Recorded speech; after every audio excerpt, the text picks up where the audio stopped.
All right, what is good, ladies and gentlemen, is the Master Reviewer back again with another review, and tonight we're doing a review for Madagascar, Europe's Most Wanted, aka the third Madagascar film. And yeah, I think I'm just going to start off by saying that this is my favorite one in the franchise so far.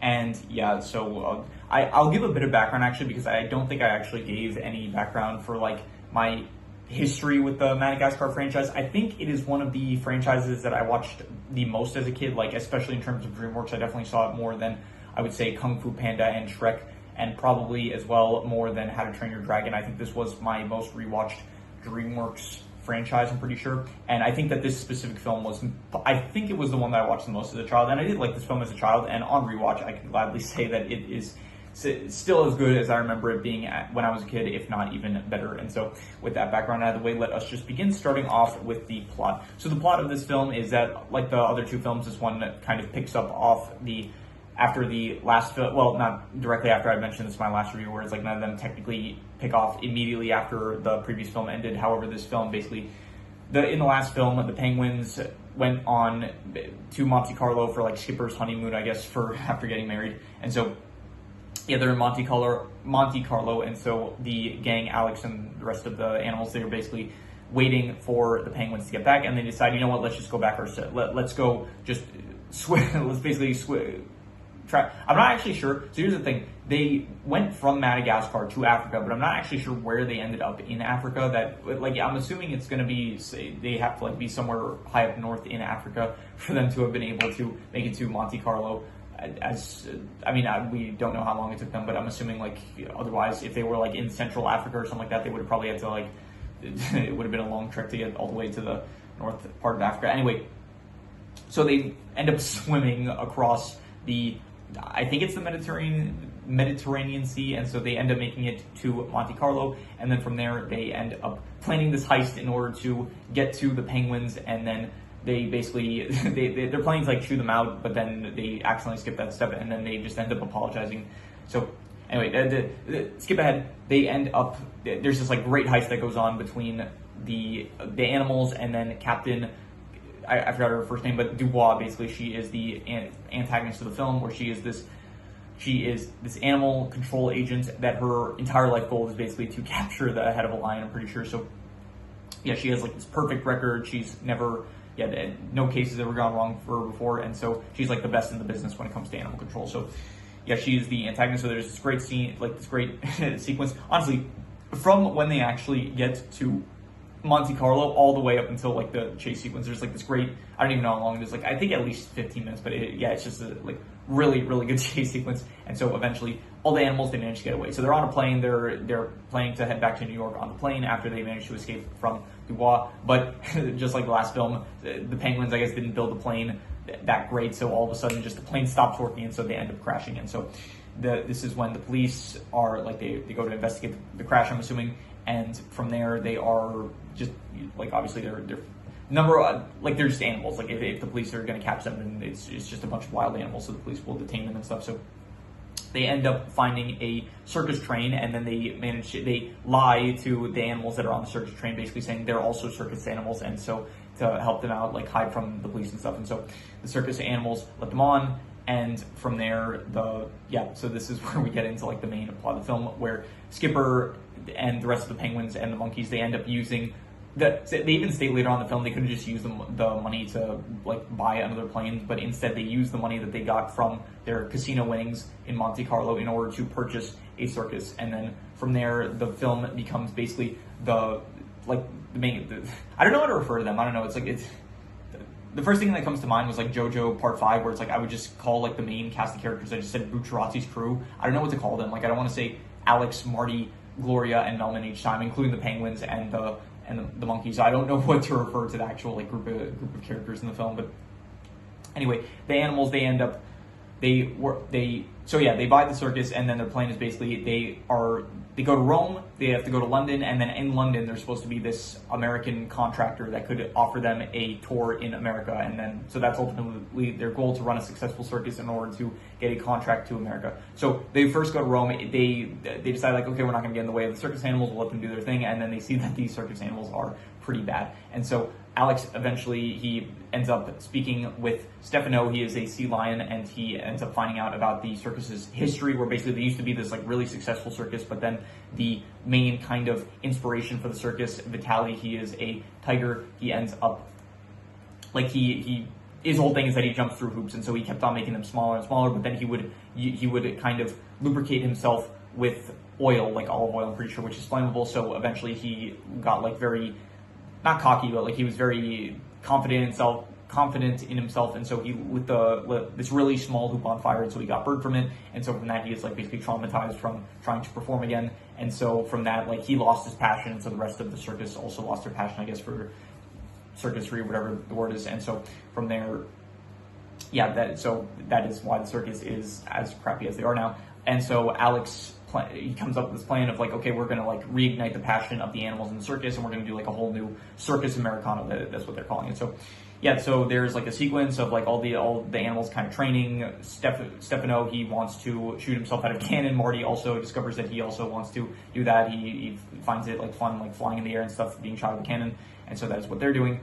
Melman has like this very small arc where he's like worried about like he doesn't know how to dance, but that lasts like less than, I think, like 15 minutes, maybe not less than 15 minutes, like probably like less than 10 minutes honestly, where he's afraid to dance. He goes on a tightrope. I don't really like to press Gloria to prove that even if he can't dance, he's still able to do impressive stuff. And so Gloria goes up on the tightrope to help him because he's like scared once he's up there. And then from there, it's like they resolve the whole him not being able to dance by Gloria just kind of like teaching him how to dance on the tightrope. So yeah, that happens. And from there, Alex ends up teaching Gia. I didn't mention, but Gia is she is not a leopard, she's a cheetah. Yeah, she's a cheetah. So she wants to learn trapeze. Alex, in part of his lie was that he did trapeze, and so he teaches her how to do trapeze, even though he himself doesn't really know how to do trapeze. And then anyway, skip ahead. Basically, Dubois is on the tail of the circus, and so they are like, okay, we're ready, we're going to London, and so that happens. And so they're all planning to perform, but then Vitaly decides he's not going to go through with it because he's still too scared in order to perform.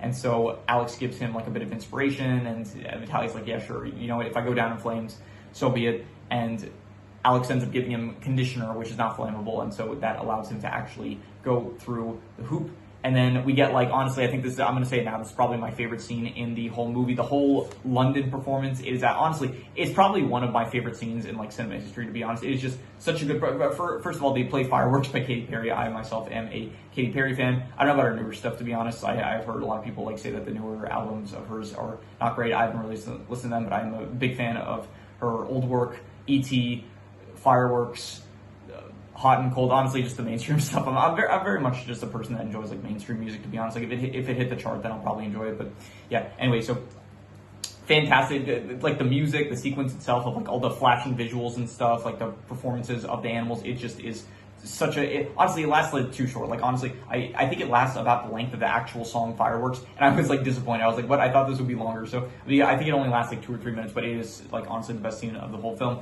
and we'll get to rating that later. And so yeah, then after the performance concludes, Dubois shows up once again, and she kind of, the penguins end up managing to defeat her, and so, but during the process of like her trying to capture Alex, she ends up like leaving behind this document of like a newspaper article about how Alex is still missing from the Central Park Zoo. So the circus animals find out that they are not actually, like Alex and his friends and stuff, they're not actually from the circus, so they feel very betrayed because they feel like they were just being used the entire time. And so from there, Alex and the rest of his friends, by the way, I didn't mention King Julian up until this point. King Julian is also in this. His whole thing is that he's like very good in like the start and stuff when he's actually like the Monte Carlo bits. But to be honest, I would say that just like how the whole London performance was my favorite thing, I'll say now my least favorite thing was probably his relationship with Sonia. I don't actually like their relationship. I don't really care for, but that like the scenes that are focused towards them, and then just like riding motorcycles or something through town, it's just the most boring parts. Even as a kid, I watched it and I was like, oh, I kind of wish we would get back to the more circus stuff rather than they would just like go through, I think Versailles or the Vatican City or whatever, and it was just, it was just the most boring bits in the film in my opinion. So that's what King Julian's doing. Anyway, so Alex and his friends, they end up going back to the Central Park Zoo, and I really like this because they tie it back basically. I like how this film like really brings things full circle, where it's like they finally returned to the Central Park Zoo, the place like from the very start of the first film. It's like they left the zoo, and then now we're finally returning to it, and then they realize like that the whole journey that they went on was like much more exciting than actually them being in the zoo. So I really appreciate like the tie back where it's like we're really coming full circle with the narrative of the story, which that was great. So anyway, they realized that they had much more of a fun time like on their journey when they weren't in the zoo and stuff, and they say, Alex even says like leaving the zoo was the best thing that ever happened to them and stuff. And so they decide that they are going to go back to try to like apologize to the circus animals and then ask them if they could stay with them like in the circus. But this is when Dubois shows up once again, so she tranquilizes all the animals and she's about to cut off Alex's head, but then the workers from the zoo, they come out and they say, oh, you brought back Alex the lion and stuff for the rest of the zoo animals, and so how can we ever repay you and stuff like that. And so anyway, there's this whole ceremony that they set up to basically thank Dubois, give her a check of like $1 million, and then she just ripped it. So yeah, really just, she's like, she even says it was never about the money, it was always about the lion. So she plans to put on this like foam Alex the lion hand thing, and so she puts like a tranquilizer gun in it with I think it has like a poison dart inside of it. So she plans to shoot Alex, but I forgot to mention this because this is important. King Julian also got hit with the tranquilizer dart, but Dubois did not end up capturing him, and so he managed to, even if he got hit by the tranquilizer dart, he was still conscious enough to walk all the way to the circus and then apologize to Sonia. And then from there, the penguins, who did not go along with Alex and his friends, they realized that Alex and his friends are in trouble. They call them the hippies, and honestly, I was thinking that for this review, maybe I should just call Alex and his friends the hippies, but I just decided I didn't want to. So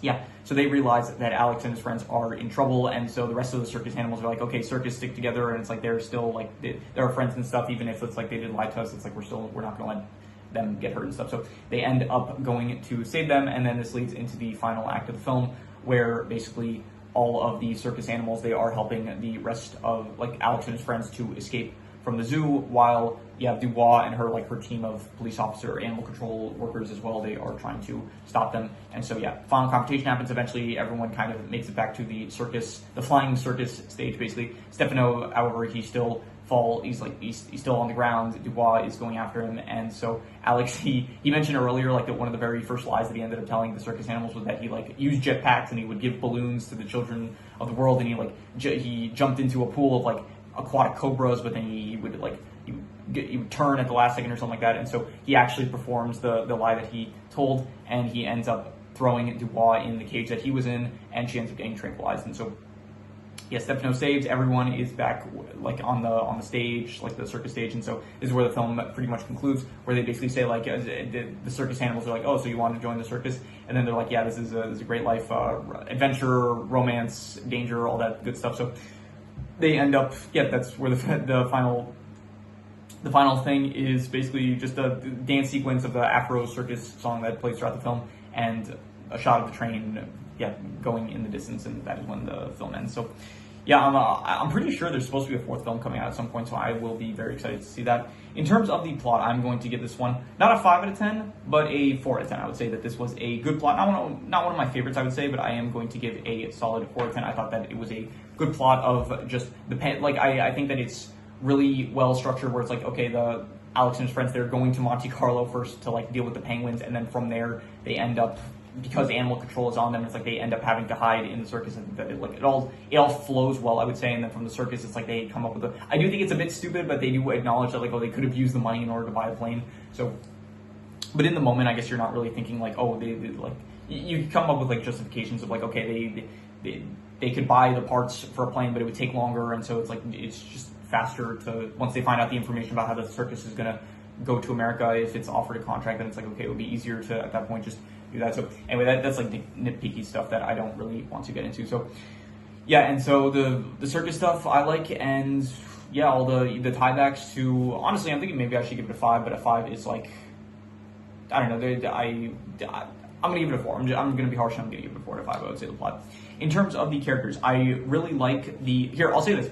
I like the fact that Marty, Gloria, and Melman, they don't play as big of a role in this film, but I think it's a good thing, because I think that in the first film, it's it felt okay, they have a decently sized role where it's they still feel part of the importance of the film, and it's it felt they had a good amount of screen time. But then once you get into the second film, it just kind of feels they're off on their own side quest that I just don't really care about, which I said was probably my biggest issue with the second film. And I appreciate that this film, you do have a lot of extra characters and stuff. So Melman, Gloria, and Marty, they just kind of have them not really giving them so much of a focus. Like in the last film, in the second film, they gave them like a lot of focus on these plots that I just didn't care for. So it's like there's plots in this film that I don't really.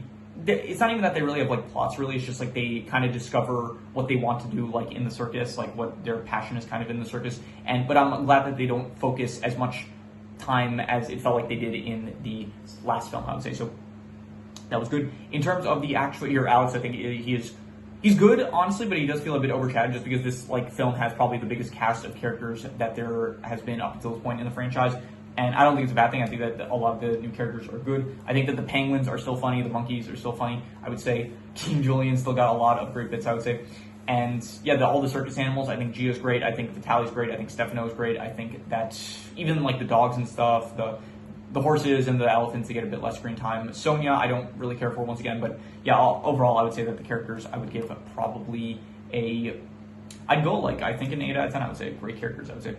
In terms of these settings, so the previous films, like it was basically Madagascar and Africa, which are like very wild themed areas. And so it is nice that this film, it's like we're not just going with like just wild areas with like forests or jungles or beaches and stuff. It's nice that we actually have some actual city locations of like performance areas, as well as I think Monte Carlo, it's like a great location. I really liked it. Like just when they get there, like when Alex and his friends are like in the sea and it's like they make it to Monte Carlo, you have this like great shot of the city, which I think looks really nice. You have like the hotel room that the penguins are at. The casino area was great. I loved it. The actual chase sequence where it's like they're in this I forgot what it was, the luxury assault radioactive vehicle or something like that. And so yeah, the vehicle itself is like a pretty cool setting, I would say, and the actual like streets and areas that they're like having the chase sequence in is good, as well as I think the circus areas also are pretty good. It is just very entertaining to watch, and so I liked honestly I think the settings in this film are probably, it's like I think Madagascar, it's a good setting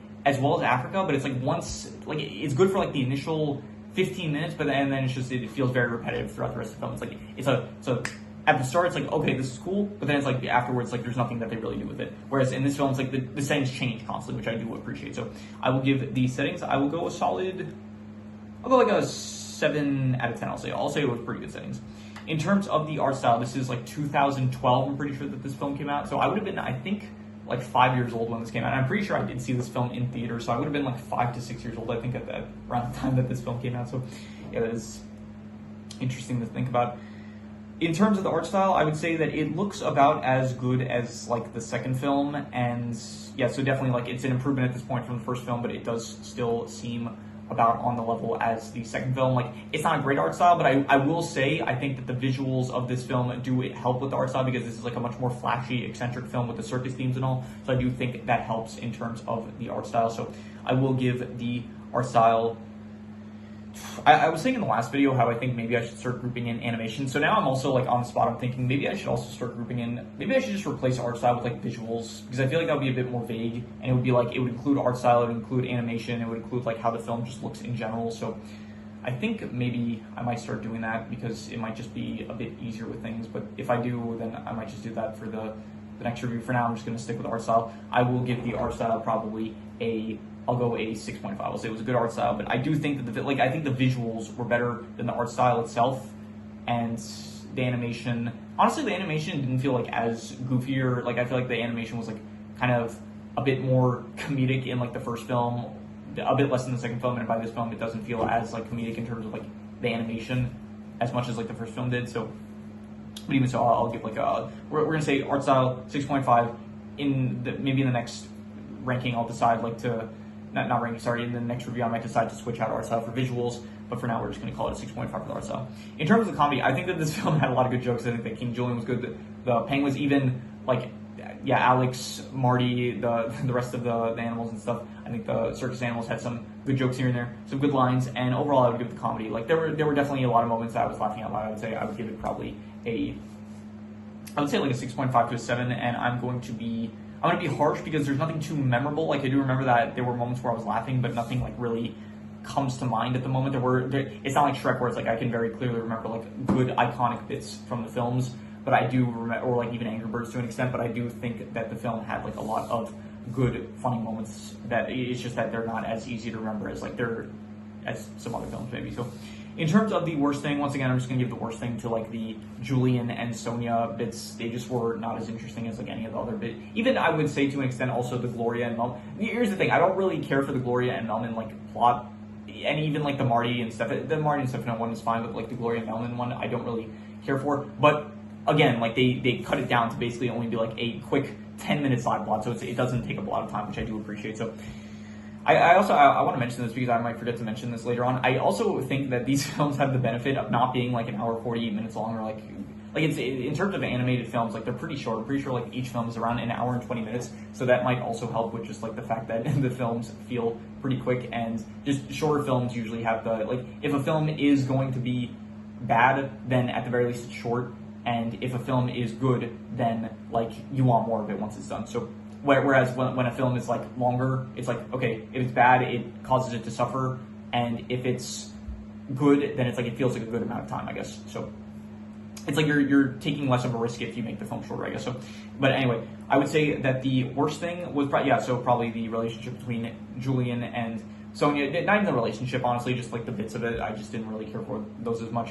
I would give it probably, there are some good lines, I will say. There were some good lines between Julian and Sonia, but I do think that just the bits were not that great, and so I would give them probably I'll be harsh, I'll give like a 4 to 10. I'll say like, yeah, bad, didn't like those. So in terms of the best thing, once again, the Katy Perry fireworks, that whole London performance, it was great. The only criticism I would say is that honestly it's just too short. I wish we got to see more of it, and yeah, I'd give it like probably, I would say, I'll give it like a 9 out of 10, honestly. I would say that it was incredible, because yeah, it was incredible. I don't know about like a 9.5. I don't know if it was like the best, but it was like, it's the best scene from this film. But like in terms of like the quality of it, I don't know if I would call it like one of the best scenes I've ever seen. I think it might have said that early in the review. It might have been a bit of exaggeration. It is definitely like a top. I don't know. It's hard to like rate scenes because like, you know, that's basically just there's so many. So, but definitely this is a very memorable one. So I'm maybe if I let it marinate, it would get higher. But for now, I'm just gonna give it a 9 out of 10. Incredible. And yeah, let's hear any extra notes. I did write down a good amount. Let's hear. Yeah, so the Penguins did actually mention that they were going to go back to pick up the hippies, and so if Alex and his friends did wait like a few days, then, I mean, assuming the Penguins were actually going to keep their promise, and it's like they didn't get sidetracked by something else, but so if they maybe waited a few days, then they would have actually like been picked up by the Penguins. So let's hear what else. I mentioned that Monte Carlo was great. The chase sequence is honestly one of the best chase sequences I've seen. Chase sequences in general, they're honestly a bit difficult because they always end up feeling like way too generic.